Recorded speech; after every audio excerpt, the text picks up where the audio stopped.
সময় দুই প্রকার। একটা হলো অতীত, আরেকটা হলো ভবিষ্যৎ। বর্তমান বলে কিছুই নেই। কারণ এখন যেটা বলছি ১ সেকেন্ডের মধ্যে সেটা কি হয়ে যাচ্ছে? অতীত হয়ে যাচ্ছে। এখন যেটা বলছি ১ সেকেন্ডের মধ্যে সেটা অতীত হয়ে যাচ্ছে। বর্তমান বলে কিছু নেই। আল্লাহ সুবহানাহু ওয়া তাআলা সময়ের কসম করেছে। আল্লাহ তাআলা বলছেন ওয়াল আসর, আমি সময়ের কসম করে বলছি। কারণ আপনার অনেক পুঁজি আছে কিন্তু আপনার সময় নেই। আপনি জীবনে কিছুই করতে পারবেন না। কিন্তু আপনার জীবনের সময় আছে, আপনার কিছুই নেই। পুঁজি নেই, মেধা নেই, শিক্ষাগত যোগ্যতা নেই, কিন্তু আপনার সময় আছে। জীবনে কখনো না কখনো আপনি সফলতা অর্জন করতে পারবেন। কিন্তু যদি আপনার সময় না থাকে, সারা দুনিয়া যদি আপনার থাকে, কোনো কল্যাণ নেই। এজন্য মানুষের জীবনে আল্লাহ সুবহানাহু ওয়া তাআলা যত নেয়ামত দিয়েছেন, যত নেয়ামত আল্লাহ সুবহানাহু ওয়া তাআলা মানুষকে দিয়েছেন, সবথেকে বড় নেয়ামত হলো সময়। সবথেকে বড় নেয়ামত হলো তার হায়াত। সবথেকে বড় নেয়ামত হলো তার জীবনের এই সময়টা। এই সময়টা যদি শেষ হয়ে যায়, সমস্ত দুনিয়াও যদি আপনাকে দেওয়া হয়, কোনো কল্যাণ আপনার জন্য থাকবে না। তা আজকে ২০২৪ সালের শেষ জুমা। আমাদের ওপার থেকে যখন সময় চলে যায়, বছর চলে যায়, আমরা আনন্দ করি, উল্লাস করি, আতশবাজি ফুটাই। মানে মনে হচ্ছে নতুন বছরকে আমরা বরণ করছি। কিন্তু মানুষ কত নির্বোধ! আল্লাহ সুবহানাহু ওয়া তাআলা মানুষকে এজন্য নির্বোধ বলেছেন, মানুষকে বোকা বলেছেন। মানুষ কত নির্বোধ, মানুষ কত বোকা, মানুষ কত বেবুঝ, মানুষ কত নিমক হারাম, মানুষ কত নাশুকরিয়া বান্দা, যে তার জীবন থেকে সময় চলে গিয়েছে, তার হায়াত শেষ হয়ে যাচ্ছে, অথচ সে ব্যক্তি আনন্দ করছে, উল্লাস করছে। সে ব্যক্তি নিজেকে জগতের সাথে গা ভাসিয়ে দিচ্ছে। তার জীবনের সবথেকে মূল্যবান জিনিস, তার হায়াত শেষ হয়ে যাচ্ছে, আর সে ব্যক্তি উল্লাস করছে। সাহাবীরা সময় চলে যাইতো আর শুধু কাঁদতেন, আল্লাহ এ সময় তো আর ফিরে পাবো না। যে ওয়াক্ত নামাজ চলে গিয়েছে, এই ওয়াক্ত তো আর কোনোদিন ফিরে আসবে না। আমাদের জীবন থেকে যে সময় চলে গেছে, আমরা কত ওয়াক্ত সালাত ছেড়ে দিয়েছি, কত রোজা ছেড়ে দিয়েছি, কত যাকাত ছেড়ে দিয়েছি, কত ভালো কাজ ছেড়ে দিয়েছি।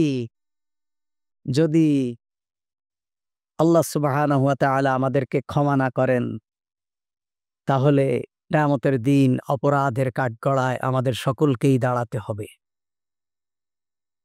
এজন্য ভাইরা আমার, ২০২৫ সালকে আমরা আমাদের জীবন আমল দিয়ে পরিবর্তন করার জন্য আমরা টার্গেট নেব। আমাদের জীবনকে আমরা পরিবর্তন করে ছাড়ব। আমল দিয়ে পরিবর্তন করব। কে নেতা হচ্ছে, কে কি হচ্ছে, কে জমিদার হচ্ছে, কে অর্থবিত্তের মালিক হচ্ছে, কে কি হচ্ছে, আমাদের দেখার বিষয় নয়। আমরা নিজেদেরকে কতটুকু আখিরাতের জন্য প্রস্তুত করতে পেরেছি, আমরা নিজেদেরকে কতটুকু আল্লাহর বান্দা হিসাবে প্রস্তুত করতে পেরেছি, আমরা নিজেদেরকে কতটুকু আল্লাহর প্রিয় করতে পেরেছি, আমরা কতটুকু আল্লাহর গোলামে নিজেদেরকে পরিণত করতে পেরেছি। আগামী দিন আমাদের এই মিশন হওয়া দরকার।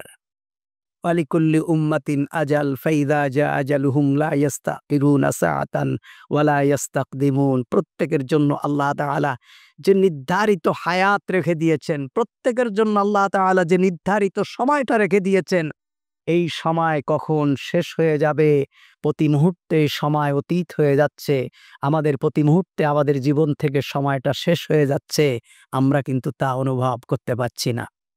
এজন্য প্রতি মুহূর্তে আল্লাহ সুবহানাহু ওয়া তাআলার শুকর আদায় করা, নিজের গুনাহের জন্য আল্লাহর কাছে ক্ষমা চাওয়া, আল্লাহর কাছে নিজের গুনাহের জন্য আত্ম অনুশোচনা করা, নিজের গুনাহের জন্য কান্নাকাটি করা, নিজের গুনাহের কথা মনে করে আল্লাহ সুবহানাহু ওয়া তাআলার কাছে ক্ষমা চাওয়া, এটাই আমাদের প্রত্যেকটা মুমিনের কাজ হওয়া দরকার। যে আমরা আমাদের কৃতকর্মের জন্য আল্লাহ সুবহানাহু ওয়া তাআলার কাছে আমরা ক্ষমা চাইব। নবী করিম সাল্লাল্লাহু আলাইহি ওয়াসাল্লাম বলছেন, লা তাজুলু কদামা ইবনে আদম ইয়াউমাল কিয়ামা হাত্তা ইউসালু আন খামস। আল্লাহর কোন বান্দা, কোন মানুষ কিয়ামতের দিন এক কদম সামনের দিকে অগ্রসর হতে পারবে না যতক্ষণ পর্যন্ত সে ৫টি প্রশ্নের উত্তর না দেবে। তার মধ্যে একটি হলো আন উমরিহি ফিমা আফনা, তোমার জীবনের হায়াত তুমি কোন রাস্তায় শেষ করেছো। তোমাকে যে ৩০ বছর, ৪০ বছর, ৫০ বছর, ৬০ বছর, ৭০ বছর, ৮০ বছর যে হায়াত দিয়েছি, এই হায়াতটাকে, এই সময়টাকে তুমি কোন রাস্তায় ব্যয় করেছো? তোমার এই সময়টাকে তুমি কোন রাস্তায় খরচ করেছো? তোমার এই সময়টাকে তুমি কিসের পিছনে খরচ করেছো? আল্লাহ সুবহানাহু ওয়া তাআলা তার বান্দাদের কাছ থেকে প্রতিটা মুহূর্তের হিসাব নেবেন। আমরা আমাদের হায়াতকে কোথায় কাটিয়েছি? এজন্য আগামী দিন অন্তত আমরা যতদিন আল্লাহ সুবহানাহু ওয়া তাআলা আমাদেরকে বাঁচিয়ে রাখেন, আমাদের নিজেদেরকে পরিবর্তন করতে হবে। নিজেরা কিসে পরিবর্তন হতে পারি, নিজেরা কিভাবে আল্লাহর বান্দা হতে পারি, নিজেরা কিভাবে আল্লাহর প্রিয় হতে পারি, নিজেরা কিভাবে আল্লাহর প্রিয় হতে পারি, আমরা নিজেরা কিভাবে নিজেদেরকে পরহেজগার মুত্তাকি হিসাবে তৈরি করতে পারি, কিভাবে নিজেদেরকে জান্নাতি মানুষ হিসাবে তৈরি করতে পারি, এটাই হতে হবে আমাদের আগামী দিনের মিশন। আল্লাহ তাআলা আমাদেরকে কবুল করুক, আমাদেরকে ক্ষমা করুক।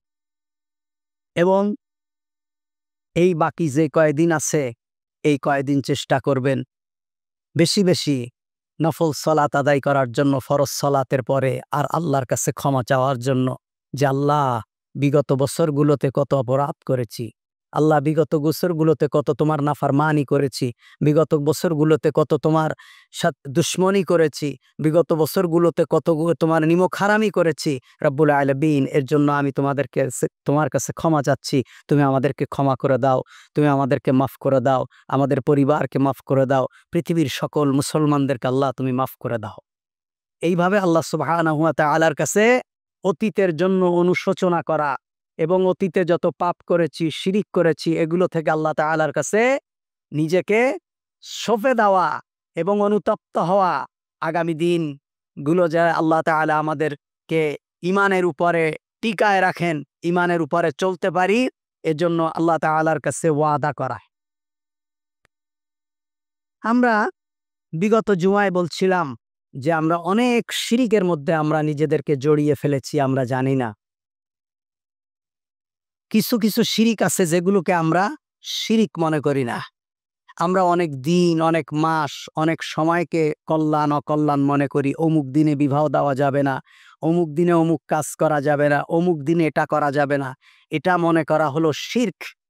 কোনো জিনিসকে শুভ অশুভ লক্ষণ মনে করা শিরক, কোনো কিছুকে শুভ অশুভ মনে করা শিরক। বাড়ি থেকে বের হয়ে অমুকের মুখ দেখলে অকল্যাণ হবে, অমুককে দেখলে অশুভ হবে, উপরে যদি কাক ডাকে অশুভ হবে, কুকুর দেখলে অশুভ হবে, এগুলো মনে করা হলো শিরক। কোনো কিছুর ভিতরে কল্যাণ অকল্যাণ নেই। অল কদ্রি খৈরি ওয়া শাররি মিনাল্লাহি তাআলা, সকল কল্যাণ এবং অকল্যাণের মালিক কে? আল্লাহ সুবহানাহু ওয়া তাআলা। আল্লাহর পক্ষ থেকে সকল কল্যাণ এবং অকল্যাণ। পৃথিবীর কোনো সৃষ্টিজীব মানুষের কল্যাণ এবং অকল্যাণ করতে পারে না। এদিকে আমাদেরকে খেয়াল রাখতে হবে। কোনো ইবাদত আল্লাহর জন্য করে অন্য কাউকে খুশি করা, কোনো ইবাদত আল্লাহর জন্য করে অন্য কাউকে খুশি করা। একজন ইমাম যদি মুনাজাত করে, সে যদি চিন্তা করে আমি যদি একটু মসজিদ কমিটির কথা বেশি বেশি বলি, মসজিদ কমিটি আমার ঘরে মনে হয় খুশি হবে। মুনাজাতটা করছে কার জন্য? কার জন্য করছে? কার কাছে করছে? কিন্তু মনে মনে আছে যে মুনাজাতটা যদি একটু কষে করতে পারি তাহলে মনে হয় মসজিদের মোতোয়াল্লি কিংবা সভাপতি, সেক্রেটারি একটু বেশি খুশি হবে। এ কথা মনে করা কি শিরক। এবং অধিকাংশ ক্ষেত্রেই মফস্বলের মসজিদগুলো মুয়াজ্জিন এবং ইমাম মুনাজাত যখন করে, মসজিদের কমিটির একেবারে চতুর্থ আসমানে পাঠায় দেয়। কারণ কি? এই এরকম যত কাজ, শুধু এটা না, যে কোনো কাজ, আপনি একজনের বাড়ি মিলাদ পড়তে গেলেন, সেখানে গিয়ে দেখা যাচ্ছে যে আপনি একেবারেই চোখের ফানিতে আপনার কলিজা ভাসায় ফেললেন, অথচ আপনি সারা বছর জীবনে একবারও কাঁদেননি। তাহলে ওই মসজিদ কমিটিকে ওই মিলাদওয়ালা বাড়ির উপঢৌকন বেশি পাওয়ার জন্য আর যার বাড়ি মিলাদ পড়াচ্ছেন সে খুশি হওয়ার জন্য আপনি কি করলেন? ইবাদত করলেন। এটা হলো শিরক। এটা কি শিরক। এইভাবে যত ধরনের ইবাদত আছে, যেই ইবাদতের মধ্যে মনে হবে আপনিও খুশি, আল্লাহও খুশি, জনগণও খুশি, সেই ইবাদত শিরক। কোন ইবাদত জনগণ খুশি করার জন্য করা যাবে না। কোন ইবাদত জনগণ খুশি করার জন্য করা যাবে না। অমুক কাজ করলাম জনগণের খুশির জন্য, অমুক কাজ করলাম জনগণের খুশির জন্য। কারো খুশির জন্য কোনো ইবাদত হবে না। ইবাদত হবে একমাত্র কার জন্য? আল্লাহ সুবহানাহু ওয়া তাআলার জন্য। সালাত, সিয়াম, যাকাত এগুলো চলবে আল্লাহর আইন মতো। আর দুনিয়ার অন্যান্য কাজ পরিচালিত হবে মানুষের তৈরি আইন মতো। এটা বিশ্বাস করাও শিরক। এটা বিশ্বাস করা কি? শিরক। আল্লাহর কথায় শুধু মসজিদ মাদ্রাসা চলবে, আর দুনিয়ার যত জায়গা আছে সমস্ত জায়গা চলবে দুনিয়ার আইন মতো। এখানে আল্লাহর আইন অকার্যকর। এটা বিশ্বাস করা শিরক। এটা বিশ্বাস করা কুফরি। এটা বিশ্বাস করা বেঈমানের কাজ। এটা বিশ্বাস করা আবু জাহেলের কাজ। আরেকটি হলো কোনো আংটি বা পাথর, ওই যে দেখেন না, বলে যে 7 পিসের আংটি, অষ্টধাতুর আংটি। অষ্টধাতুর আংটি যেই বেটা রাস্তার পাশে বসে বসে বিক্রি করে, ওই আংটি বিক্রি না করলে ওর বর চুলায় আগুন জ্বলে না। কি বললাম? অষ্টধাতুর আংটি যেই বেটায় বিক্রি করে, এই আংটি যদি বিক্রি না হয় তার বর চুলায় আগুন জ্বলে না। অথচ অষ্টধাতুর আংটি বিক্রি করে গোটা জাতির ভাগ্য পরিবর্তন করে দেয়। তাহলে দোষ কি তার, না যে ভাগ্য পরিবর্তন করার জন্য নিয়ে আসে তার দোষ? একজন ফকির আর একজন ফকিরের কাছে কখনো ভিক্ষা চায় দেখছেন? একজন ফকির আরেকজন ফকির ভিক্ষা করছে, তারে যে বলে ভাই তুমি আমারে 10টা টাকা দাও, বলে? ফকির ফকিরের কাছে ভিক্ষা চায়। কিন্তু মুসলমান ইমানের দিক থেকে এত বড় ফকির, এত বড় কাঙ্গাল যে সে ব্যক্তি তার ভাগ্য পরিবর্তন করার জন্য এমন একজনের কাছে যাচ্ছে যে ব্যক্তি তার থেকে শতগুণ বেশি ফকির। একজন এমএ পাস করা ছেলে, মাস্টার্স পাস করা ছেলে অষ্টধাতুর আংটি পরছে কেন? তার যাতে চাকরি হয়। যার কাছে পড়ছে সে অআও লিখতে পারে না। তাহলে একজন এমএ পাস করা শিক্ষিত মানুষ কত বড় কাঙ্গাল এবং কত বড় মানে অজ্ঞ এবং কত বড় মূর্খ, সে একজন তার থেকে শতগুণে ফকির। জ্ঞানের দিক থেকে, অর্থের দিক থেকে, বুদ্ধির দিক থেকে, সামাজিকতার দিক থেকে, বিবেকের দিক থেকে এমন একজন ব্যক্তির কাছে গিয়ে নিজের আঙ্গুল ঠেলে দিচ্ছে, ভাই অষ্টধাতুর একটা আংটি পরায় দাও, আমার যাতে একটা চাকরি হয় আর আমার ভাগ্য যাতে পরিবর্তন হয়ে যায়। এগুলো সব শিরক। এগুলো কি? কোনো তাবিজ, কোনো আংটি, কোনো পাথর, কোনো আতর, কোনো গাছ, কোনো খুরমা, কোনো সুরমা, এগুলো কোনো মানুষের ভাগ্য পরিবর্তন করতে পারে না। এটা মাথায় রাখতে হবে। আপনি যদি দুনিয়ার কোনো জায়গার মাটিকে কল্যাণ মনে করে নিয়ে আসেন, এটা শিরক। বলেন, দুনিয়ার কোনো জায়গার মাটিকে যদি কল্যাণ মনে করে নিয়ে আসেন, এটা কি? আপনি মদিনার মাটিকে কল্যাণ মনে করে বাংলাদেশে নিয়ে আসবেন, এটা কি? শিরক। আপনি বাইতুল্লাহর মাটিকে কল্যাণ মনে করে বাংলাদেশে নিয়ে আসবেন, এটা কি? শিরক। এখন দেখেন না, পীর সাহেবদের মাজারে রাসূল সাল্লাল্লাহু আলাইহি সাল্লামের জুতা আছে। কি আছে? জুতা আছে। ওই নারায়ণগঞ্জে একজন আছে কদম, কদম কি, হ্যাঁ, ওখানে হইলো রাসূল সাল্লাল্লাহু আলাইহি সাল্লামের কদম মোবারক পড়ে গেছে। সেই কদম কন্তে একটা উঠায় নিয়ে এসে ওখানে কদম লোকে কদম নিচ্ছে, চুমা খাচ্ছে, টাকা দিচ্ছে। কোন জায়গায় রাসূলুল্লাহর মাথার চুল আছে, কোন জায়গায় রাসূলুল্লাহর জুব্বা আছে, কোন জায়গায় রাসূলুল্লাহর জুতা আছে, নাউজুবিল্লাহি মিন যালিক। আবার কোথাও রাসূলুল্লাহর এই আছে তাই আছে, এগুলো সব কি? শিরক। রাসূলুল্লাহর জুতা যদি থাকেও সেই জুতাকে পুঁজি করে ব্যবসা করা, এটা কি? কোন সাহাবী, কোন খলিফা, কোন খলিফাতুল মুসলিমিন কেউ কি বলছে এটা মুহাম্মাদের জুতা? নাউজুবিল্লাহ। সুতরাং যত ধরনের ধর্মের নামে উন্মাদনা, ধর্মের নামে কুসংস্কার, ধর্মের নামে মানুষকে শিরিক, এবং বেদাত যা শেখাচ্ছে এটা অধিকাংশ এই বাংলাদেশ, ভারত আর পাকিস্তানের মানুষের ভিতরে এগুলো বেশি আছে, আর কোথাও নেই। এজন্য কোনো আংটি, কোনো পাথর মানুষের কল্যাণ অকল্যাণ দিতে পারে না। বলেন, কোনো আংটি এবং কোনো পাথর মানুষকে কল্যাণ অকল্যাণ দিতে পারে না। আপনি সৌন্দর্যের জন্য আংটি ব্যবহার করতে পারবেন, এতে কোনো সমস্যা নেই।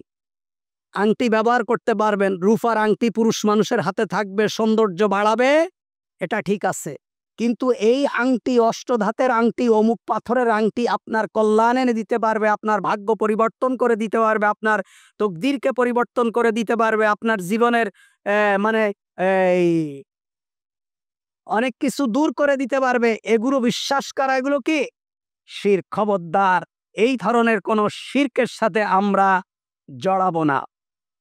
তাসাউফ এবং পীরের কল্পনা করে মুরাকাবা করা, নিজের দিলকে নরম করেন, নিজের পীর সাহেবের ছবিকে নিজের বুকে ধারণ করেন, পীরের দিকে মুতাওয়াজ্জু হন, চক্ষুকে বন্ধ করেন, আল্লাহ আল্লাহ জিকির করেন। এই শিক্ষা, এই তাসাউফের শিক্ষা দরবারগুলোতে দেওয়া হয় কিনা? আপনি যদি বলেন আমার বাবার এই কল্পনা আমি করছি, আমার বাবা আমার এখন ধ্যানের মধ্যে আছে, আমি চোখ বন্ধ করলে আমার মৃত্যু বাবাকে দেখতে পাচ্ছি, ইয়া আল্লাহ, ইয়া রহমান, ইয়া রহিম, আপনি মুশরিক। আপনি কি পৃথিবীর কারো কল্পনা করে, কারো ধ্যান করে, কারো ছবি নিজের মোরাকাবায় নিয়ে এসে নিজে কারো ছবির দিকে মোতাওয়াজ্জু হওয়া, এটা হলো সম্পূর্ণ শিরক। এই শিরকগুলো আজকে আমাদের তাসাউফ তথা সুফিবাদীর নামে এগুলো আমাদেরকে সমাজে শেখানো হচ্ছে। খবরদার, এগুলো থেকে আমাদেরকে বাঁচতে হবে। ছোট ছোট বিষয় আমরা বুঝতে পারি না, এগুলো আমাদেরকে শিরক। তাসাউফের এই শয়তানি, এগুলো থেকে জাতিকে বের করা দরকার। কোনো বিপদে পড়লে আপন পীরের নাম ধারণ করা। যখন কেউ বোঝা উঠায়, ইয়া আলী, শুনছেন? এখন তো কম বলে, আগে যখন এখন তো ক্রেন দিয়ে কাঠ উঠায়। আগে যখন বড় বড় কাঠগুলো কাটতো, আমরা ছোট ছিলাম, কাঠের ভিতরে বাঁশ দিয়ে যখন দড়ি ধরে টানতো, হ্যাক সাহ এরম বলতো না, ইয়া আলী, ইয়া আলী, শিরক। এটা কি? এটা হলো শিয়াদের মতবাদ। এটা কাদের মতবাদ? পৃথিবীর কারো নাম, কোনো বোঝা বহন করার জন্য, কোনো পাথর বহন করার জন্য, কোনো শক্তিমান কোনো জিনিস উঠানোর জন্য আপনি যদি ইয়া মুহাম্মদ বলেন, এটাও শিরক। এটা কি? একমাত্র ইয়া আল্লাহ বলেন, কি বলবেন? আল্লাহ ছাড়া আর কারো নাম নেওয়া কি শিরক। আপনি বলবেন আব্দুল কাদের জিলানী, অনেকে দেখবেন কোনো বিপদে পড়লে ইয়া রাসূলুল্লাহ, ইয়া আব্দুল কাদের জিলানী। আমরা এগুলো শুনি, রাস্তাঘাটে চলতে গেলে এগুলো শুনি, কোনো কাজ করতে গেলে, পড়ে গেছে গর্তে, অথবা কোনো সমস্যা হয়েছে, অথবা কিছু উঠাইতে গেছে, অথবা জরুরি কিছু হয়েছে, হায় আব্দুল কাদের জিলানী, হায় খাজা বাবা, হায় অমুক। এগুলো সম্পূর্ণ শিরক। এগুলো কি? আপনি এখন দুনিয়ার সামান্য বিপদে পড়ে বলছেন ইয়া আলী, সামান্য একটা বোঝা উঠাইতে যেয়ে বলছেন ইয়া আব্দুল কাদের জিলানী, সামনে একটা বোঝা উঠাইতে যেয়ে আপনি আপনার পীরের নাম নিচ্ছেন। আজাজিল যখন আপনার সামনে চলে আসবে, তখন আপনি কার নাম নিবেন? তখন আপনি এর নামই নিবেন, কারণ তখনও আপনার মুখ থেকে আল্লাহর নাম বের হবে না। খবরদার, আল্লাহ ছাড়া আর কারো নাম নিয়ে জিকির করা যাবে না। বলেন, আল্লাহ ছাড়া আর কারো নাম নিয়ে, মুহাম্মদ সাল্লাল্লাহু আলাইহি ওয়াসাল্লামের নামেও কোনো জিকির হবে না। বলেন, মুহাম্মাদের নামে দুরূদ হবে। কি হবে? মুহাম্মদ সাল্লাল্লাহু আলাইহি সাল্লামের নামে দুরূদ হবে। যত বেশি দুরূদ পড়বেন, আল্লাহ রাসূল বলছেন, মান সাল্লা আলাইয়া ওয়াহিদান সাল্লাল্লাহু আলাইহি আশারা। যদি কোনো ব্যক্তি একবার মুহাম্মদ সাল্লাল্লাহু আলাইহি সাল্লামের পরে দুরূদ পড়ে, আল্লাহ তাআলা তার উপর 10 বার দুরূদ পড়েন। সুবহান। আরেকটা বর্ণনা এসেছে, কেউ যদি মুহাম্মদ সাল্লাল্লাহু আলাইহি সাল্লামের প্রতি একবার দুরূদ পড়ে, আল্লাহ তার উপর 10 বার দুরূদ পড়েন এবং 10টা গুনাহ মাফ করে দেন। মুহাম্মদ সাল্লাল্লাহু আলাইহি সাল্লামের প্রতি বেশি বেশি দুরূদ পড়বেন। মুহাম্মদ সাল্লাল্লাহু আলাইহি সাল্লামের প্রতি বেশি বেশি দুরূদ পড়বেন। যদি আপনি মুহাম্মদ সাল্লাল্লাহু আলাইহি সাল্লামের প্রতি দুরূদ পড়েন, ভ্রাম্যমান যে ফেরেশতাগুলি আছে, এই ফেরেশতাগুলি আপনার দুরূদ নিয়ে মদিনায় নবী করিম সাল্লাল্লাহু আলাইহি ওয়াসাল্লামের কাছে পৌঁছায় দেবে। কাঠগড়া অমুকের সন্তান অমুক আপনার প্রতি দুরূদ পড়েছে। আপনার বাবার নাম ধরে ধরে প্রতিদিন মদিনায় গিয়ে দুরূদ পৌঁছায় দেবে। সুবহানাল্লাহ। সুতরাং আপনি যত বেশি দুরূদ পড়বেন আপনি তত মর্যাদাবান হবেন। কিন্তু আপনি সকালবেলা, বিকালবেলা, দুপুরবেলা বসে বসে ইয়া রাসূলাল্লাহ, ইয়া হাবিবাল্লাহ, ইয়া রাসূলাল্লাহ, ইয়া হাবিবাল্লাহ হারাম। এটা কি? মুহাম্মাদের নামে কোনো জিকির হবে না। জিকির হবে কার নামে? মুহাম্মাদের নামে দুরূদ হবে। কি হবে? দুরূদ হবে। মুহাম্মদ সাল্লাল্লাহু আলাইহি ওয়াসাল্লামের নামে বেশি বেশি দুরূদ পড়বেন, কোনো জিকিরই নেই। এবার মুহাম্মাদের নামে জিকির না থাকলে তো আর কারো নামে জিকির থাকার কোনো কারণই নেই। সুতরাং কোনো বিপদে পড়লে আল্লাহর নাম স্মরণ করতে হবে। কোনো বিপদে পড়লে পিতামাতার নামও স্মরণ করা যাবে না। এমনি আপনি কষ্টে পড়েছেন, আপনি বললেন, আরে আমার বাবা যদি বেঁচে থাকতো তাহলে আমার এই দুঃসময় আমার বাবা আমার পাশে থাকতো। আমার বাবা যদি বেঁচে থাকতো তাহলে আমি এই কষ্টে জীবনযাপন করতাম না। আমার বাবা যদি বেঁচে থাকতো তাহলে আমার চাচা আমার উপর এভাবে নির্যাতন করতো না।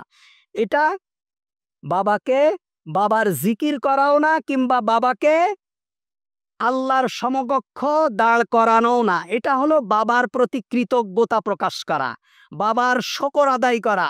আল্লাহ রসুল বলছেন, মাল্লাম ইয়াশকুরিন নাস ওয়ালাম ইয়াশকুরিল্লাহ, যে ব্যক্তি তার পিতামাতা, যে ব্যক্তি মানুষের শকর আদায় করে না সে ব্যক্তি আল্লাহর শকর আদায় করতে পারে না। আপনার একজন প্রতিবেশী, আপনার একজন ভাই, আপনার একজন চাচা, আপনার একজন খালা, আপনার একজন শুভাকাঙ্ক্ষী আপনাকে যদি কোনো ধরনের সহযোগিতা করে, আপনি এই সহযোগিতা সারা জীবন মনে রাখবেন, শকর আদায় করবেন। আল্লাহ তাআলা আপনার প্রতি সন্তুষ্ট হবে, আপনার নেয়ামতকে বাড়িয়ে দেবে।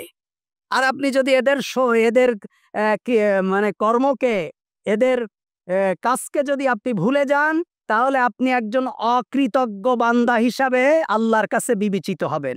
এগুলো হলো শকর। এগুলো কি? এগুলো শকর। আপনার বাবার নাম সারা জীবন নেবেন, আপনার চাচার নাম যতদিন বেঁচে থাকবেন তাদের কৃতকর্মের জন্য, তাদের জন্য দোয়া করবেন, তাদেরগুলোকে স্মরণ করবেন। এটা হলো শকর। আল্লাহ রসুল বলছেন, মাল্লাম ইয়াশকুরিন নাস ওয়ালাম ইয়াশকুরিল্লাহ, যে ব্যক্তি মানুষের শকর আদায় করে না সে ব্যক্তি আল্লাহর শকরও আদায় করে না। এটা হলো শকর। কিন্তু আপনি কোনো বিপদে পড়লে ইয়া খাজা বাবা, ইয়া আব্দুল কাদের জিলানি, ইয়া বড় পীর আব্দুল কাদের জিলানি, ইয়া বাবা ভান্ডারি, ইয়া বাবা অমুক, এগুলো বলা হলো শিরক। এগুলো বলা কি? শিরক। মাথায় রাখবেন। এজন্য কোনো বিপদে পড়লে আল্লাহ ছাড়া আর কাউকে স্মরণ করা যাবে না। আল্লাহ ছাড়া আর কারো নামে কসম কাটা যাবে না। এটা আমি অনেকবার বলেছি। অনেক মুসল্লিরা নতুন নতুন আসে, এজন্য অনেক কথাগুলোকে আমি বারবার রিপিট করি। আল্লাহ ছাড়া আর কারো নামে কসম কাটা যাবে না। যদি সত্য হয় আল্লাহর নামে কসম কাটা যাবে। আল্লাহর কসম করে বলছি, ওয়াল্লাহি নাফসি, ওই আল্লাহর কসম করে বলছি যে আল্লাহর হাতে আমার জান, আমি বাইতুল্লাহর আল্লাহর কসম করে বলছি। এইভাবে নবী করিম সাল্লাল্লাহু আলাইহি ওয়াসাল্লাম এবং সাহাবীরা কসম কাটতেন। এছাড়া আল্লাহ রসুল বলছেন, লা তাহলিফ বিল্লাহ, আল্লাহ ব্যতীত অন্য কারো নামে কসম করো না। মান হালাফা বিগাইরিল্লাহ ফাকাদ আশরাক, আল্লাহ ব্যতীত অন্য কারো নামে যে ব্যক্তি কসম করে সে ব্যক্তি শিরিক করলো। সে ব্যক্তি কি করলো? আমার বাবার নামে কসম করছি, আমার মায়ের নামে কসম করছি, কোরআনের নামে কসম করছি, আমার সন্তানের নামে কসম করছি, সন্তানের মাথায় হাত দিয়ে কসম করছি, আমার পীরের নামে কসম করছি, অমুকের নামে কসম করছি, এগুলো সব হলো শিরক। এগুলো কি? এই ধরনের কোনো কসম করা যাবে না। আল্লাহ তাআলা বলছেন, কুল হাল নুনাব্বিউকুম বিল আখসারিনা আমালা আল্লাযীনা দাল্লা সা'য়ুহুম ফিল হায়াতিদ দুনিয়া ওয়া হুম ইয়াহসাবুনা আন্নাহুম ইউহসিনুনা সুনআ।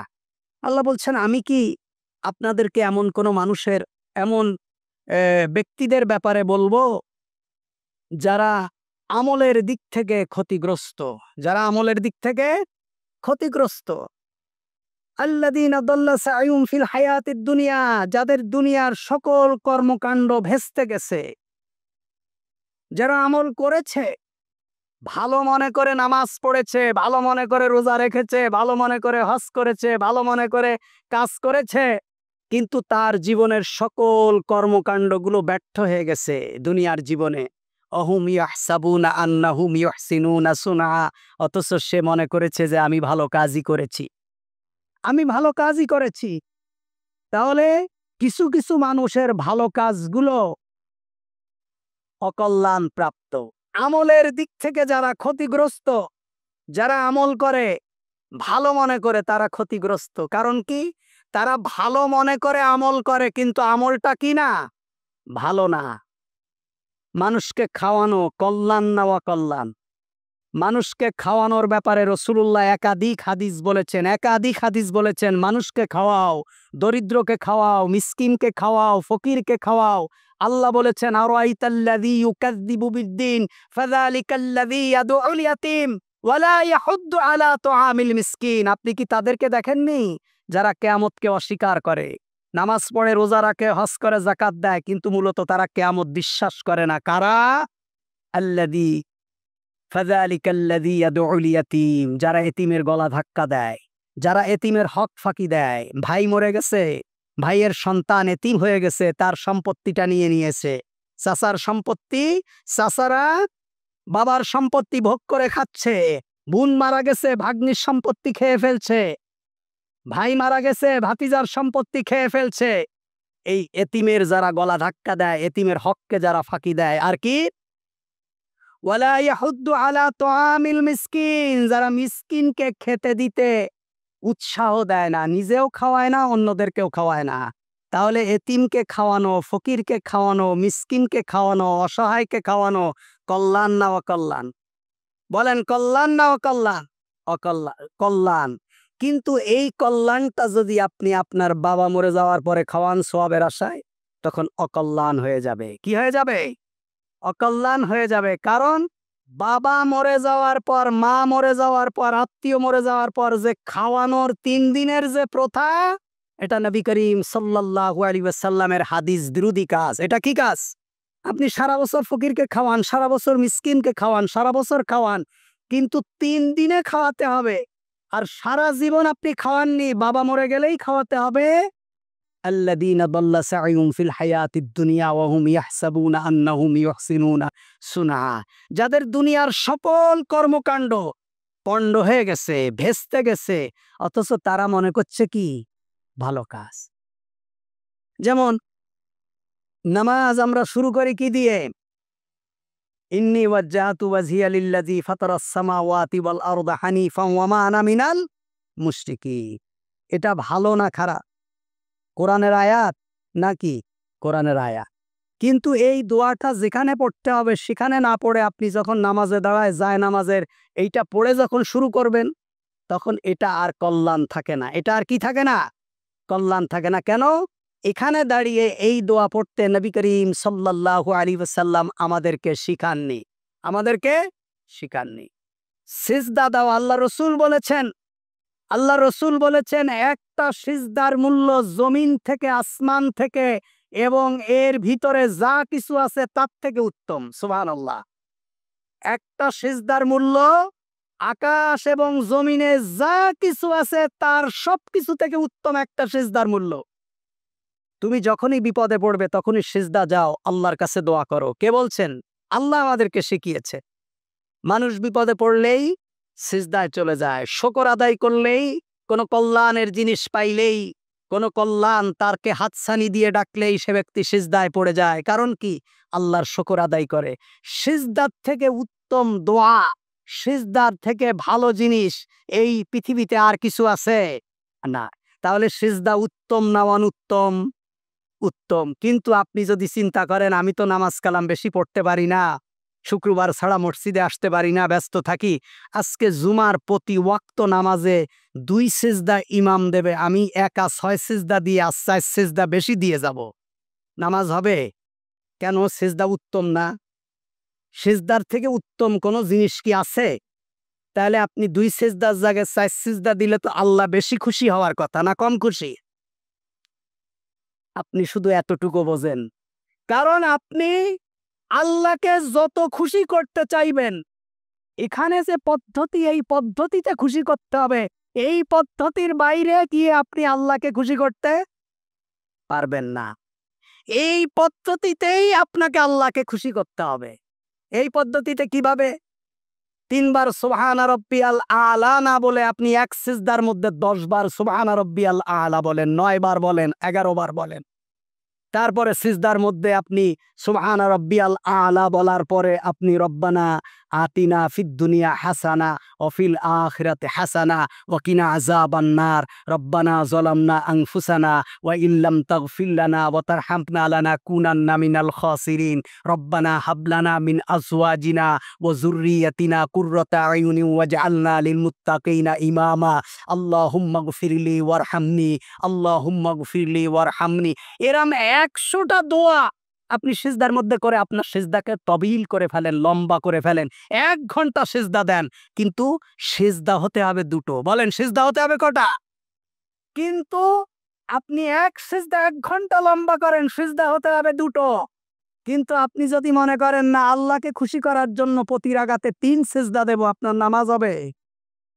কুল হাল নুনাব্বিউকুম বিল আকসারিনা আমালা আল্লাযীনা দাল্লা সাইয়ুহুম ফিল হায়াতিদ দুনিয়া ওয়া হুম ইয়াহসাবুনা আন্নাহুম ইউহসিনুনা সুনআ। আমি কি আপনাদেরকে সেই সমস্ত ব্যক্তিদের সংবাদ দেব যারা আমলের দিক থেকে ক্ষতিগ্রস্ত, দুনিয়ার জীবন যাদের পণ্ড হয়ে গিয়েছে, দুনিয়ার আমলি জিন্দেগি যাদের ভেস্তে গিয়েছে, অথচ তারা মনে করছে তারা কি করছে? কল্যাণ করছে। এমন যদি উদাহরণ আপনাদেরকে দেই, সারা রাত, সারা দিন, সারা বছর দিতে পারবো আমাদের আমলের উদাহরণ। সুতরাং মুহাম্মাদুর রাসূলুল্লাহ যা শিখিয়েছেন এর বাইরে আপনি আর কিছু করতে, তাহলে আর সেটা আল্লাহর খুশির জন্য হয় না, সেটা নিজের নফসের জন্য হয় আর শয়তানের জন্য হয়। প্রত্যেকটা আমল।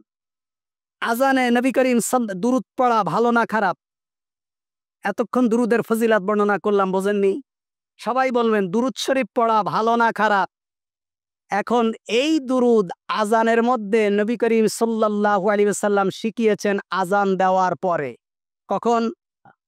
মুয়াজ্জিন যখন আজান শেষ করবে, আল্লাহ রসুল বলছেন তুমি দুরুদ পড়ো, তারপরে দোয়া পড়ো। এটা হলো হাদিস। এটা কি হাদিস? আপনি যদি এই দুরুদ আজান দেওয়ার আগে পড়েন, অনেক মসজিদে দেখবেন আগে দুরুদ শরীফ পড়ে সালাতুন ইয়া রাসূলুল্লাহ আলাইকুম, ইয়া নবী সালাম আলাইকা, ইয়া হাবিব সালাম আলাইকা। তারপরে আধা ঘন্টা ফজরের আগে গ্রামগঞ্জের দিকে ২০ মিনিট আগে মাইকে ডাকে, ভাইরা ওঠেন, ঘুম থেকে নামাজ উত্তম, নামাজ পড়েন, জাগো জাগো মুসলমান, ঘুমায় তুমি থেকো না, হায় কবরের মাটি, বিভিন্ন গজল টজল গেয়ে আগেকার মুরব্বীরা আধা ঘন্টা মাইকে আগে ডাকবে, তারপরে বলবে আল্লাহু আকবার, আল্লাহু আকবার। দুরুদ পড়া ভালো, কিন্তু এই দুরুদ নবী আমাদেরকে শিখিয়েছেন আজানের পরে। এই আজানের পরের দুরুদ যদি আপনি আজানের আগে পড়েন, তখন এটা আর ভালো আমল থাকে না। এটা কি থাকে না? হাল নুনাব্বিউকুম বিল আকসারিনা আমালা। আমলের দিক থেকে কারা ক্ষতিগ্রস্ত? করে ভালো আমল, কিন্তু সেটা আর ভালো থাকে না। ঈদের দিন ঈদের সালাতের আগে, ফজরের নামাজের পরে ঈদের সালাতের আগে আর কোনো নফল নামাজ নেই। নফল নামাজ পড়া ভালো না খারাপ?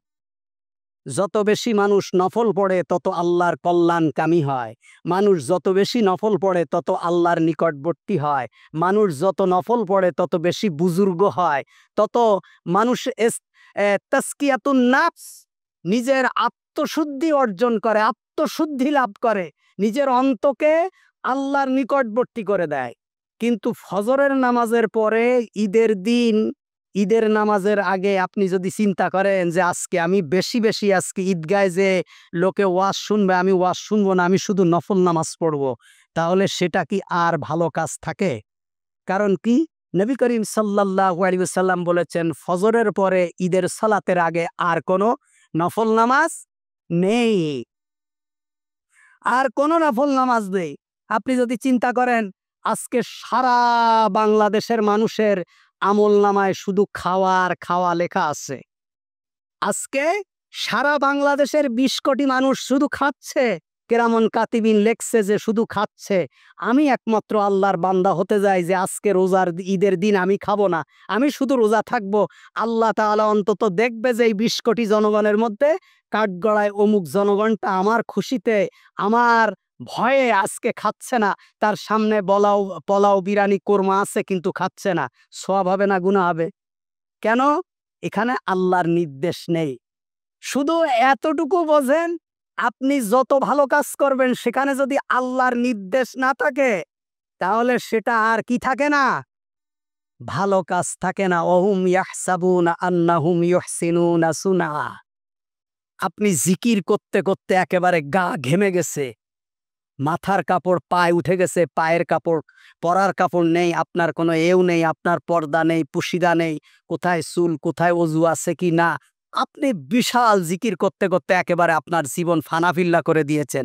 কিন্তু এই জিকির নবী করিম সাল্লাল্লাহু আলাইহি ওয়াসাল্লাম আমাদেরকে শিখাননি। তাহলে এটা আর কি হতে পারে না, তখন সেটা আর ইবাদত থাকতে পারে না। এই জন্য আপনার প্রত্যেকটা কল্যাণ কাজ হতে হবে আল্লাহর খুশির জন্য। বলেন কার জন্য? আপনার প্রত্যেকটা কল্যাণের কাজ হতে হবে কার জন্য? পদ্ধতি হতে হবে কার? মুহাম্মাদুর রাসূলুল্লাহ সাল্লাল্লাহ। আপনি কাজ করেছেন আল্লাহর জন্য, কাজ করছেন কার জন্য? আল্লাহর জন্য। পদ্ধতিটা আপনার নিজের, পদ্ধতিটা আপনার পীর সাহেবের, পদ্ধতিটা আপনার হুজুরের, পদ্ধতিটা আপনার মসজিদের খতিবের, পদ্ধতিটা আপনার মুরব্বির, তাহলে সেটা আর ইবাদত থাকে না। আপনি লা ইলাহা ইল্লাল্লাহ পড়বেন, মুহাম্মাদুর রাসূলুল্লাহ পড়বেন না, তাহলে কি কালিমা হলো? কালিমা হলো না। যতক্ষণ পর্যন্ত আপনি মুহাম্মাদুর রাসূলুল্লাহ সাল্লাল্লাহু আলাইহি ওয়াসাল্লাম না বললেন। গরু খাওয়া যাবে, উট খাওয়া যাবে, খাসি খাওয়া যাবে, এটা খাওয়াটা এটা কার পদ্ধতি? এটা হালাল কার? হুকুম কার? আল্লাহর। বিসমিল্লাহ আল্লাহু আকবার বলে জবাহ দেওয়া এই পদ্ধতিটা কার? মুহাম্মাদুর। এখন গরুটা যদি আপনি হালাল পাওয়া গেছে, কিন্তু পদ্ধতি যদি আপনি মুহাম্মাদের অ্যাপ্লাই না করে নিজের পদ্ধতি করেন, সেটা কি হবে? হারাম হবে। কিন্তু শুয়োর খাওয়া যাবে না, এটা কার হুকুম? এই আল্লাহর হুকুম লঙ্ঘন করলেন একটা শুয়ারে যদি আপনি বিসমিল্লাহ আল্লাহু আকবার বলে মুহাম্মাদের পদ্ধতিতে জবাই করেন, খাওয়া যাবে? কেন যাবে না? এর কারণ হলো যেখানে আল্লাহ পাওয়া যাবে সেখানে মুহাম্মদ সাল্লাল্লাহু আলাইহি সাল্লাম থাকা লাগবে উপস্থিত। আপনার ব্যক্তি জীবন, আপনার পারিবারিক জীবন, আপনার অর্থনৈতিক জীবন, আপনার রাষ্ট্রীয় জীবন, আপনার সালাত, আপনার সিয়াম, আপনার দুরুদ, আপনার কিয়াম, আপনার জিকির, সবকিছুতে যেখানে আল্লাহ থাকা লাগবে সেখানে মুহাম্মদ সাল্লাল্লাহু আলাইহি সাল্লাম থাকা লাগবে। যদি কোনো ইবাদতের মধ্যে আল্লাহ থাকে এবং মুহাম্মদ সাল্লাল্লাহু আলাইহি ওয়াসাল্লাম যদি উপস্থিত না থাকে, তাহলে সেটা আর কল্যাণ থাকে না। এজন্য ভাইরা আমার, আমরা বিগত দিনে যত গুনাহ করেছি, যত অপরাধ করেছি, আমাদের উপর থেকে একটি বছর অতিবাহিত হয়ে গিয়েছে। আমরা বেশি বেশি আল্লাহর কাছে দোয়া করব, আল্লাহর কাছে বেশি বেশি ক্ষমা চাইব, আল্লাহর কাছে নিজের চোখের পানি ফেলব, নিজের গুনাহের জন্য অনুতপ্ত হব। আগামী দিনগুলোতে যাতে আমরা আল্লাহর প্রিয় বান্দা হতে পারি, আল্লাহ যাতে আমাদেরকে কবুল করে, সেজন্য আমাদেরকে বেশি বেশি আল্লাহ তাআলার দরবারে দোয়া করা। আল্লাহ তাআলা বলছেন, ফামান ইয়ামাল মিসকালা যাররাতিন খায়রান ইয়ারা ওয়া মান ইয়ামাল মিসকালা যাররাতিন শাররান ইয়ারা। যে ব্যক্তি যাররা পরিমাণ, সরিষার দানা পরিমাণ একটা ভালো কাজ করবে, কিয়ামতের দিন সে তা দেখতে পাবে। আর যে ব্যক্তি একটা সরিষার দানা পরিমাণ খারাপ কাজ করবে, কিয়ামতের দিন সেও তা দেখতে পাবে। যেটাকে আপনি দুনিয়ায় কোনো কল্যাণ মনে করেন না, যেটাকে দুনিয়ায় আপনি ভালো কাজ মনে করেন না, যেটাকে দুনিয়ায় আপনি বেশি গুরুত্বই দেন না, এমন ছোট একটা ভালো কাজও যদি আপনি করেন, যেটার কোনো মূল্য আপনার কাছে দুনিয়ায় তেমন নেই, কিয়ামতের দিন আপনি তা দেখতে পাবেন। এবং এই ছোট কাজটাকে আল্লাহ তাআলা আপনার কিয়ামতের দিন নাজাতের উসিলা বানিয়ে দিতে পারে। দুনিয়ায় যেটাকে আপনি গুনাহ মনে করেন না, যেটাকে গুনাহ মনে হয় না, যেটা করলে মানুষ গুনাহগার বলে না, যেটা করলে মানুষ ঘৃণা করে না, যেটা করলে মানুষ আপনাকে সমাদচ্যুত করে না, যেটাকে কোনো গুনাহই মনে হয় না, এমন ছোট একটা গুনাহও যদি আপনি করেন, কিয়ামতের দিন এই ছোট গুনাহটাও আপনি দেখতে পাবেন। আর এই ছোট গুনাহের কারণেও আল্লাহ তাআলা আপনাকে জাহান্নামে দিয়ে দিতে পারেন। এজন্য কোনো ছোট গুনাহকে ছোট মনে করা যাবে না, কোনো ছোট অপরাধকে ছোট মনে করা যাবে না, কোনো ছোট পাপকে ছোট মনে করা যাবে না, ছোট গুনাহকে কখনো ছোট মনে করা যাবে না, কোনো সামান্য নেকিকে, কল্যাণকেও ছোট মনে করা যাবে না, সামান্য সওয়াবকেও অকল্যাণ মনে করা যাবে না। ছোট হোক বড় হোক, ফামান ইয়ামাল মিসকালা যাররাতিন খাইরান ইয়ারা ওয়া মান ইয়ামাল মিসকালা যাররাতিন শাররান ইয়ারা। আল্লাহ তাআলা বলছেন, তুমি যদি সামান্য পরিমাণ সরিষার দানা পরিমাণ কোনো কল্যাণ করো, কিয়ামতের দিন তুমি তা দেখতে পাবে। আর সামান্য পরিমাণ সরিষার দানা পরিমাণ কোনো অকল্যাণও যদি তুমি করো, কোনো গুনাহ যদি তুমি করো, তুমি তা দেখতে পাবে। এজন্য ছোট ছোট গুনাহ থেকে বেঁচে থাকা। আল্লাহ রাসূল সাল্লাল্লাহু আলাইহি ওয়াসাল্লাম আয়েশা রাদিয়াল্লাহু তাআলা আনহাকে বলছেন, ইয়া আয়েশা, ইয়া আয়েশা, ইত্তাকি ইহকারাতিজ যুনুব। হে আয়েশা, ছোট ছোট গুনাহ থেকে তোমরা বেঁচে থাকো। আয়েশা, ছোট ছোট গুনাহ থেকে বেঁচে থাকো। হে আয়েশা, ছোট ছোট গুনাহ থেকে বেঁচে থাকো। কারণ যেগুলোকে তুমি গুনাহ মনে করো না, যেগুলোকে তুমি অকল্যাণ মনে করো না, যেগুলোকে তুমি জাহান্নামে যাওয়ার কারণ মনে করো না, কিয়ামতের দিন এই ছোট গুনাহের কারণেও আল্লাহ সুবহানাহু ওয়া তাআলার তোমার সম্মুখীন হতে হবে। এই ছোট গুনাহের কারণেও আল্লাহ তাআলা তোমাকে জিজ্ঞাসা করবে। খবরদার, ছোট গুনাহ থেকে বেঁচে থাকো।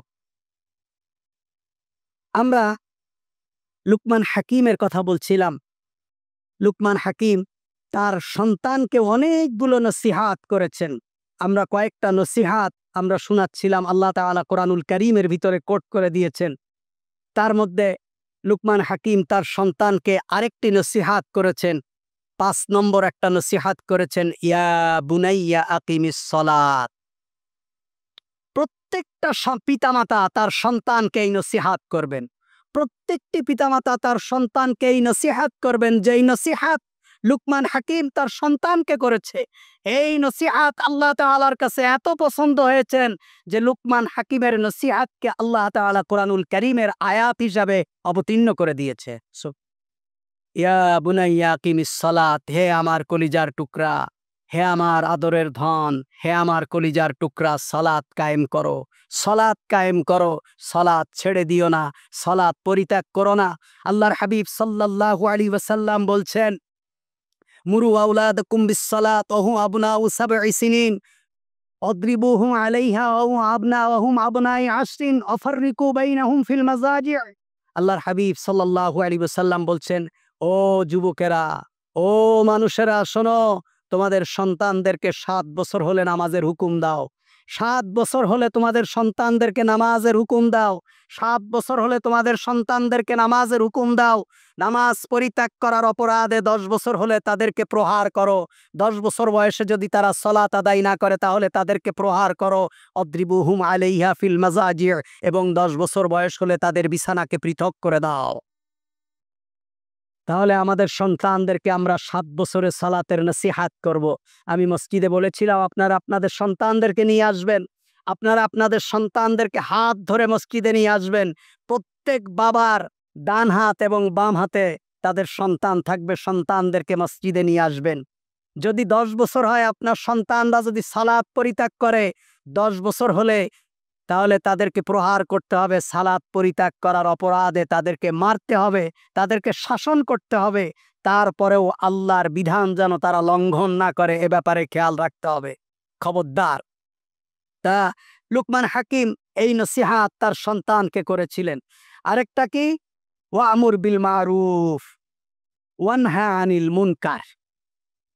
সন্তানকে ৬ নম্বর নসিহাত করেছিলেন, ও আমার সন্তান, মানুষদেরকে সৎ কাজের আদেশ দেবে, মানুষদেরকে কল্যাণের দিকে ডাকবে, মানুষদেরকে ভালো কাজের আদেশ দেবে, মানুষদেরকে সালাতের কথা বলবে, মানুষদেরকে সিয়ামের কথা বলবে, মানুষদেরকে যাকাতের কথা বলবে, মানুষদেরকে কোরআনের কথা বলবে, মানুষদেরকে কোরআনের নসিহাত করবে, মানুষদেরকে ভালো ভালো কথা বলবে, মানুষদেরকে সুদ থেকে বিরত থাকতে বলবে, মানুষদেরকে মিথ্যা ছেড়ে দিতে বলবে। অমর বিল মারুফ, মানুষদেরকে কল্যাণের দিকে ডাকবে। আর কি, ওয়ানহা আনিল মুনকার, অকল্যাণ থেকে মানুষকে নিষেধ করবে। অন্যায় করা যাবে না, সালাত ছেড়ে দেওয়া যাবে না, যাকাত ছেড়ে দেওয়া যাবে না, হজ ছেড়ে দেওয়া যাবে না, মিথ্যা ছেড়ে দিতে হবে, অন্যায় ছেড়ে দিতে হবে, সুদ ছেড়ে দিতে হবে, ঘুষ ছেড়ে দিতে হবে, জিনা ব্যভিচার ছেড়ে দিতে হবে, সমাজে যে অন্যায় অপকর্ম হচ্ছে এগুলোকে ছেড়ে দিতে হবে। সময়ের সাথে নিজেকে গা ভাসিয়ে দিলে হবে না, নিজের গাকে সময়ের সাথে ভাসিয়ে দিলে হবে না, নিজেকে আল্লাহর জন্য প্রস্তুত করতে হবে, আল্লাহর বান্দা হিসাবে নিজেকে প্রস্তুত করতে হবে। ওয়ানহা আনিল মুনকার, মানুষদেরকে এইভাবে বেশি বেশি বেশি বেশি সৎ কাজের আদেশ করা এবং অন্যায় থেকে মানুষদেরকে বিরত রাখা। পৃথিবীতে যত নবী এসেছেন, যত আল্লাহর মাহবুব বান্দা এসেছেন, যত আল্লাহর প্রিয় বান্দা এসেছেন, পৃথিবীতে যত কল্যাণকামী মানুষ এসেছেন, তারা সবাই মানুষদেরকে কল্যাণের দিকে ডেকেছেন, মানুষদেরকে ভালোর দিকে ডেকেছেন, মানুষদেরকে ভালোর দিকে নসিহাত করেছেন, মানুষদেরকে ভালো পথের দিকে আনার চেষ্টা করেছেন। আর যত ভালো ভালো মানুষ আছে, সমস্ত ভালো মানুষগুলো মানুষদেরকে অন্যায় থেকে দূরে রাখতে চেষ্টা করেছেন। আল্লাহ রাসূল সাল্লাল্লাহু আলাইহি ওয়াসাল্লাম বলছেন, মান রাআয়া মিনকুম মুনকিরান ফালিয়ুগাইয়ির বিয়াদিহি ফাইন লাম ইস্তাতি' ফাবিলিসানি ফাইন লাম ইস্তাতি' ফাবিকলবি যালিকা আযআফুল ঈমান। আল্লাহ রাসূল সাল্লাল্লাহু আলাইহি ওয়াসাল্লাম বলছেন, যদি তুমি কোনো খারাপ দেখো, তোমার চোখের সামনে যদি কোনো খারাপ হয়, তাহলে তুমি সেটা হাত দিয়ে প্রতিহত করো, হাত দিয়ে বাধা দাও। সমাজের মধ্যে যদি কোনো অন্যায় হয়, তুমি হাত দিয়ে বাধা দাও, এটা তোমার দায়িত্ব।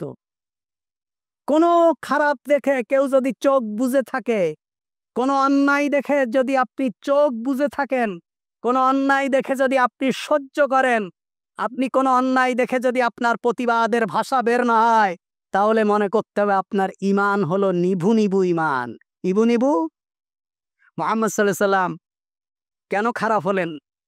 মক্কার মানুষের কাছে মুহাম্মদ সাল্লাল্লাহু আলাইহি সাল্লাম কেন খারাপ হলেন? শুধু এতটুকু বোঝেন, মুহাম্মদ সাল্লাল্লাহু আলাইহি সাল্লামের থেকে ভালো মানুষ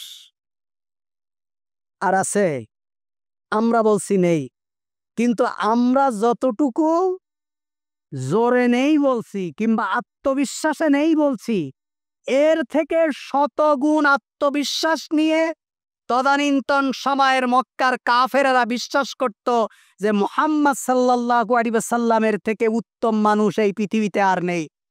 কারণ মুহাম্মদ সাল্লাল্লাহু আলাইহি সাল্লামের তারা শিশুকাল দেখেছে, তারা যৌবনকাল দেখেছে, মুহাম্মদ সাল্লাল্লাহু আলাইহি সাল্লামের ব্যবসা দেখেছে, মুহাম্মদ সাল্লাল্লাহু আলাইহি সাল্লাম তাদের বন্ধু ছিল, তাদের সহপাঠী ছিল, তাদের খেলার সাথী ছিল। মুহাম্মদ সাল্লাল্লাহু আলাইহি সাল্লাম তাদের সাথে ব্যবসা করেছেন, তাদের পারিবারিক জীবন তাদের সাথে কাটিয়েছেন। মুহাম্মদ সাল্লাল্লাহু আলাইহি সাল্লামের জীবনের শুরু থেকে একটা একদম প্রাপ্তবয়স পর্যন্ত 40 বছর পর্যন্ত তাদের সাথে কাটিয়েছেন। মুহাম্মদ সাল্লাল্লাহু আলাইহি সাল্লামের থেকে উত্তম মানুষ নেই, মুহাম্মদ সাল্লাল্লাহু আলাইহি সাল্লামের থেকে সত্যবাদী আর নেই। জীবনে কোনো মিথ্যা যাকে কখনো স্পর্শ করেনি।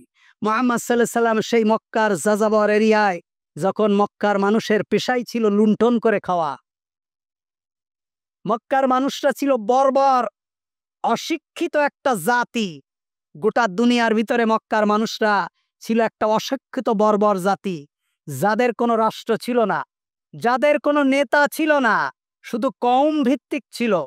এখন যেমন দুনিয়া রাষ্ট্র প্রথা চালু হয়েছে, মক্কার মানুষগুলো গোত্র প্রথায় বিশ্বাস করত, রাষ্ট্র প্রথা ছিল না, একজনের কমান্ড তারা মানত না। এমন একটা জাতি সাথে মুহাম্মদ সাল্লাল্লাহু আলাইহি সাল্লাম বড় হয়েছেন, কিন্তু তার চরিত্রের মধ্যে বিন্দুমাত্র কোনো খারাপির আঁচ লাগেনি। কে বলেছেন? মক্কার মানুষেরাই স্বীকার করেছেন। কিন্তু সেই মুহাম্মদ সাল্লাল্লাহু আলাইহি সাল্লাম মক্কার মানুষের কাছে সবথেকে খারাপ হলেন কখন? যদি মুহাম্মদ সাল্লাল্লাহু আলাইহি সাল্লাম শুধু আমরু বিল মারুফ বলতেন, যে ভাই তোমরা কল্যাণ করো, খবরদার তোমরা জিনা করো না, মানুষের সম্পদ মেরে খেও না, মানুষের সম্পদ লুণ্ঠন করো না, তোমরা যে ডাকাতি করো ডাকাতি পেশা ছেড়ে দাও, এগুলো করো না, এই নসিহাত যদি শুধু মুহাম্মদ সাল্লাল্লাহু আলাইহি সাল্লাম করতেন, তাহলে মক্কার মানুষেরা মুহাম্মদ সাল্লাল্লাহু আলাইহি সাল্লামকে কি বলতেন? বলতেন, আমরা তো চাই আপনার মতো ভালো মানুষ হতে, কিন্তু হতে তো পাচ্ছি না, আমরা তো এত ভালো মানুষ হতে পাচ্ছি না। মুহাম্মদ সাল্লাল্লাহু আলাইহি সাল্লামের থেকে ভালো মানুষ আর মুহাম্মদ সাল্লাল্লাহু আলাইহি সাল্লাম খুব আদর করত। কারণ কি? চিন্তা করতো মুহাম্মদ সাল্লাল্লাহু আলাইহি সাল্লাম নসিহাত করছেন। আমাদের সমাজে যদি আপনি নসিহাত করেন, শুধু নসিহাত, দেখবেন যে খুব ভালো মানুষ। ইমাম যদি শুধু নামাজের ওয়াজ করে, আর নামাজের ওয়াজ করতে করতে, কবরের ওয়াজ করতে করতে, কাঁদতে কাঁদতে যদি একদম চোখ ভাসায় ফেলে, মুসল্লিরাও কান্দে, মুসল্লি কেউ অখুশি নেই। কিন্তু মুসল্লিদের মধ্যে যদি একজন তাগুতি থাকে, একজন যদি ভূমিদস্যু থাকে, একজন যদি ব্যাং ডাকাত থাকে, মুসল্লিদের মধ্যে একজন যদি পরের হক ফাঁকি দেওয়া থাকে, আর ইমাম যদি দাঁড়িয়ে বলে আরেকজনের জমি যে দখল করে সে যেন আবার মসজিদে না আসে, সে ব্যক্তি কিয়ামতের দিন জান্নাতে যাইতে পারবে না, তাহলে সেই ইমামের চাকরি থাকবে? এতদিন আমরু বিল মারুফ কবরের ওয়াজ করেছে আর কেন্দেছে, আর ইমাম সাহেবের পকেটে শুধু হাদিয়া ঢুকেছে। আর যখনই বলেছে আরেকজনের জমি দখল করা যাবে না, তখন হাদিয়ার পরিবর্তে যেই হাত দিয়ে হাদিয়া ঢুকছে সেই হাত ইমামের কান ফাট্টি গরম করে ফেলেছে চড় মেরে। কারণ কি? কারণ হলো আমরু বিল মারুফে কেউ অখুশি না। মুহাম্মদ সাল্লাল্লাহু আলাইহি সাল্লাম যদি শুধু আমরু বিল মারুফ করতেন, মক্কার সামনে বসে বসে যদি লা ইলাহা ইল্লাল্লাহ জিকির করতেন, তাহলে হাদিয়া তোফা আসতো।